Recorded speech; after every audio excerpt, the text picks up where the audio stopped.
ती है तो वह उसकी बात नहीं मानता और लगातार कहता है कि वह मरना चाहता है।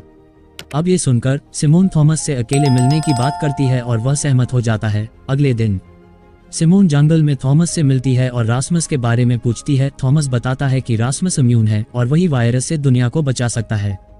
तब ये सुनकर सिमोन पूछती है कि वे रासमस के साथ क्या करने वाले हैं और थॉमस जवाब देता है कि वे रासमस में वायरस का इंजेक्शन लगाएंगे और उसकी प्रोग्रेस को बारीकी से जांचने वाले हैं। इसी समय मार्टिन पहले से पकड़े गए आदमी को लाता है और थॉमस से कहता है कि वह रासमस को लाए। तब थॉमस मजबूर होकर रासमस को लाने के लिए सहमत होता है और अपने आदमी के बदले उसे भेजने वाला है। पर जैसे ही रासमस दूसरी ओर पहुंचता है और अपनी बहन सिमोन के साथ मिल जाता है, गुस्से में रासमस लिया के हाथ से अपोलो का सिरिंज छीन लेता है और खुद को वायरस का इंजेक्शन लगाता है, जिससे वह जमीन पर गिर जाता है। अब ये देखकर सभी चौंक जाते हैं, लेकिन वे उसे बचाने के लिए कुछ नहीं कर सकते हैं। तब सभी सोचते हैं कि रासमस मर चुका है, पर वह उठता है और चलने लगता है, ये साबित करते हुए कि वह इस वायरस से इम्यून है, जिसे देखने पर सभी राहत की सांस लेते हैं। इसके बाद मार्टिन पैट्रिक के पास जाता है, जो एक घर में है।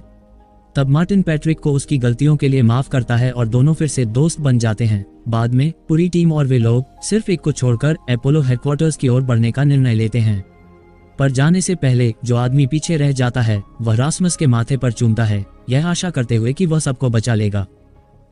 कुछ ही समय बाद वे अपोलो हेडक्वार्टर्स पहुंचते हैं और रासमस और सिमोन को एक कमरे में ले जाया जाता है, जबकि बाकी लोगों को बंकर में इंतजार करने के लिए कहा जाता है। थोड़ी देर बाद सिमोन और रासमस अपने पिता फ्रेडरिक से मिलते हैं। तब सिमोन उसे देखकर गुस्सा हो जाती है और पूछती है कि वह उनके लिए वापस क्यों नहीं आई, लेकिन इससे पहले कि फ्रेडरिक जवाब दे सके, रासमस चक्कर खाकर जमीन पर गिर जाता है।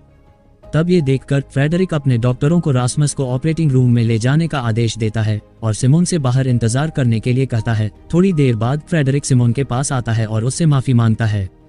इस बीच बंकर के अंदर लिया जीन की जैकेट पाती है और उसे बंकर के अंदर ढूंढती है। थोड़ी देर बाद वह उसे एक बाथरूम में नहाते हुए पाती है और उसे देखकर लिया बहुत खुश होती है और दोनों गले मिलते हैं। तब जल्द ही जीन बाकी टीम के साथ फिर से मिल जाता है और बंकर के बारे में बताता है।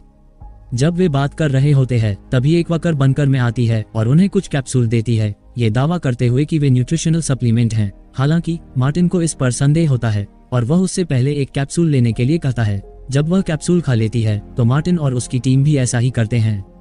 दूसरी तरफ फ्रेडरिक सिमोन को मेडिकल रूम के बाहर रासमस को देखने के लिए ले जाता है। जब सिमोन अंदर जाने की कोशिश करती है तो फ्रेडरिक उसे रोकता है और बताता है कि वह अपने परिवार की सुरक्षा के लिए ऐसा कर रहा है। बाद में एक डॉक्टर रासमस के पास आती है और उसके स्वाब का सैंपल लेने की कोशिश करती है, पर जब रासमस सैंपल देने से मना करता है और अपने पिता से मिलने की जिद करता है तो डॉक्टर उसे मजबूर करने लगती है, जिस